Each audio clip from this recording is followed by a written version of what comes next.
Hey, I've got a philosophical question for you.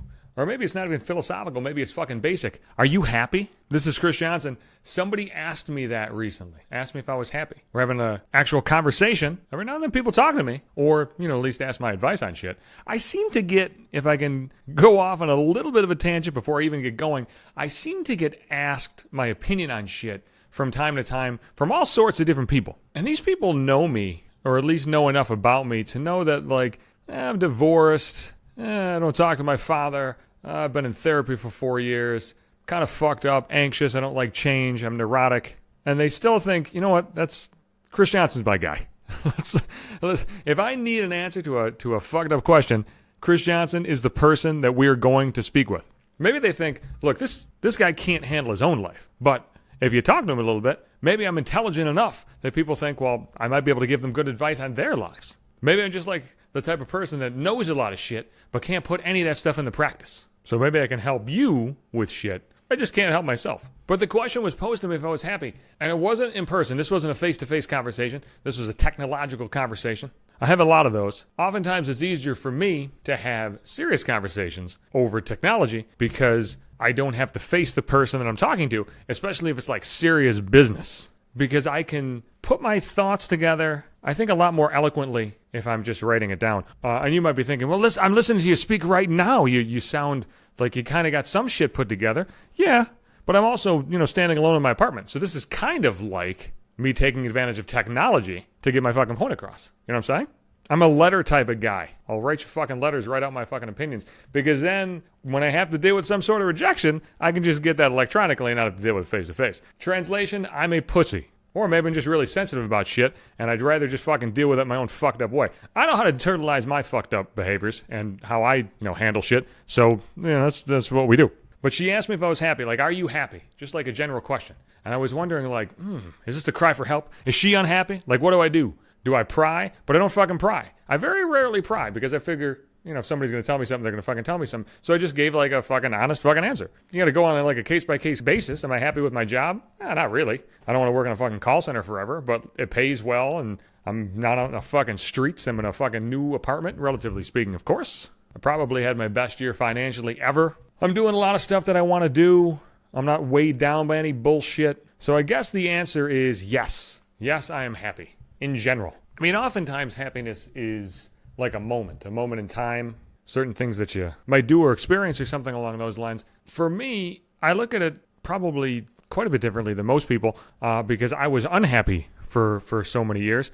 I was unhappy when I was growing up. I was unhappy as a child. I was unhappy in the house that I grew up in. I always stayed in the basement. My room was in the basement, and I always stayed in the basement because I didn't want to go up. I didn't want to go out there. I don't want to see my fucking dad because it was just fucking miserable all the time. So, I was kind of hid. And then I went away to school and I wasn't happy there. And I always felt like I was kind of chasing happiness. I chased happiness when I was with my ex-wife. And I was just never happy. If you knew me, I probably smiled a lot and laughed a lot and joked a lot. But I was always fucked up. And I never really knew how to dig myself out of that hole. I always thought there must be some kind of fucking signpost or goalpost or fucking yard marker that I could get to. Some set of accomplishments that I could achieve to get that elusive happiness, and there was really not. For me, I had to just, cut toxic bullshit out of my life and go to a fucking therapist and work out all the crazy bullshit that was in my fucking head, and then just kind of treat myself better. A lot of times people treat themselves like shit. Sometimes it's as a result of your parents. I look back now, and I think, my dad was kind of a fucking asshole, kind of treated me like shit, and as a result of him treating everybody like shit, I you kind of feel like, well, maybe that's how you treat people, you know what I mean? So, if he treats me like shit and he supposedly loves me, maybe I should just treat myself like shit. It's not something you actually give cognitive thought to. It's just something that fucking happens over time. And I ended up being, really hard on myself for a lot of fucking reasons. And then I kind of just stopped doing all that. And now I don't really, think long term, and it helps me be happy now. Because if you're thinking long term, I feel like it fucks you up. Because you think that there's some place that you gotta be to get happy. And I guess my point is, stop thinking about that and stop thinking long term and just try to be happy with what you got, which is hard sometimes, especially if other people have a whole bunch of shit in their fucking assholes, or you're really striving for something and you had it taken away from you. But there's probably a lot going on in your world, whether you realize it or not, whether you want to acknowledge it or not, and people around who give a shit about you. So try to focus on that and just be happy where you're at. I have a difficult time doing that too, though, to be perfectly honest with you. I oftentimes think, like, who the fuck gives a shit about my ass except for my cats? To be honest with you, I don't know. But I give a shit about me, and that's enough for me.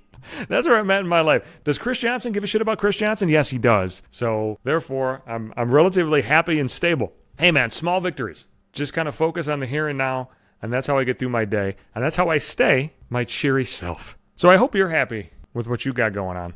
And if not, I hope you figure out a way to get happy. Stop chasing shit. Just kind of be. Try just being for a while. See how it works for you. Well, I'll be back Sundays and Wednesdays with more sage advice. I'm on Podbean, the website or the app. That's where you get all the fucking podcast episodes. You can catch me on Google Play. You can catch me on Apple Podcasts. You can catch me on Spotify. I'm on Twitter too, Johnson Hates You. Instagram at maybe 5 minutes. I love it so much. And I'm going to keep putting the podcast right in the timeline for you. That is my Facebook timeline. So check that shit out.